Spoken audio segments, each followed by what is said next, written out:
The operating room is an intense environment where the patient's life is the primary focus.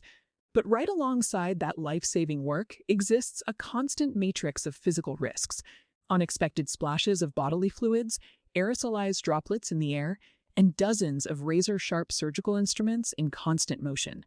For the surgical team, the underlying threat in this environment is seroconversion. This occurs when a staff member accidentally contracts a bloodborne pathogen from a patient following a physical exposure or a sharps injury. Preventing this transmission starts before the first incision is made. The chain of safety is established during the preoperative setup phase, long before the patient enters the room. Protocol begins with a meticulous inspection of every piece of equipment for compromised integrity. The team also strategically places sharps collection containers around the room. These must be appropriately sized for the specific sterile field, highly accessible, and never overfilled. This layout illustrates a crucial pre-op control, the neutral zone. This area on the sterile field eliminates passing dangerous tools hand to hand. Instead of a direct handoff, the scrub nurse sets a scalpel down. The surgeon retrieves it.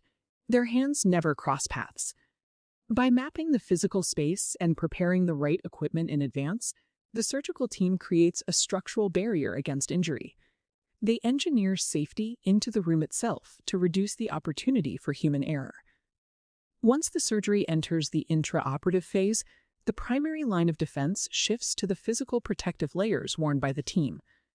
PPE scales based on the specific risks of the procedure. On the left is the standard sterile gown, gloves, and mask with protective eyewear used for routine cases. On the right is a fully enclosed surgical helmet system, required for trauma or orthopedic cases where heavy fluid splatter is anticipated. The circulating nurse, who manages care outside the sterile field, follows a specific set of rules.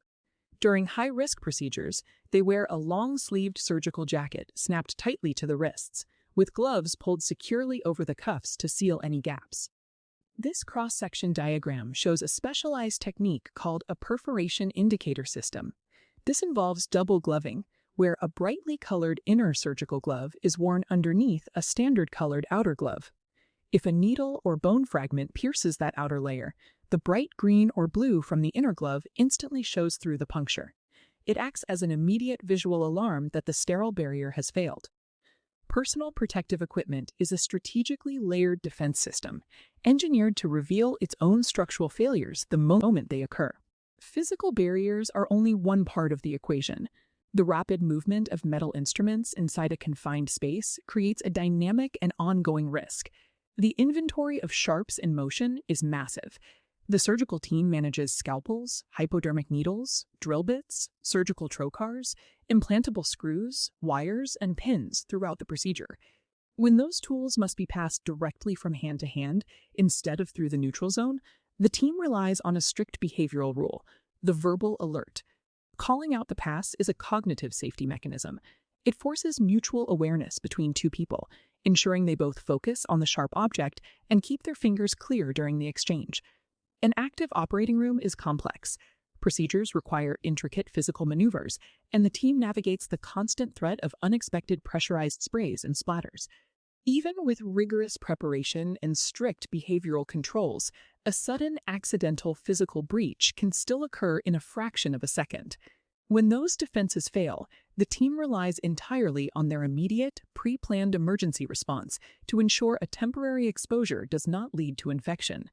The very first mandatory action after an exposure is a loud, unambiguous verbal announcement to the entire room. This announcement functions as an emergency brake. It forces an immediate pause in the surgery and a total halt to the passing of instruments.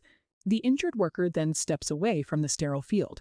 This protects the patient from further harm, while clearing space for a replacement to step in and maintain the flow of the procedure. Next comes a specific decontamination sequence. A second team member removes the exposed worker's surgical mask to prevent secondary facial contamination or accidental contact with the injured area.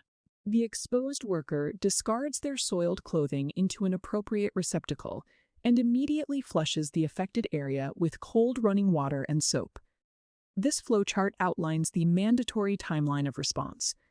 Following decontamination, The worker must leave the OR to report the incident and begin recommended post-exposure prophylaxis, which is critical for preventing seroconversion.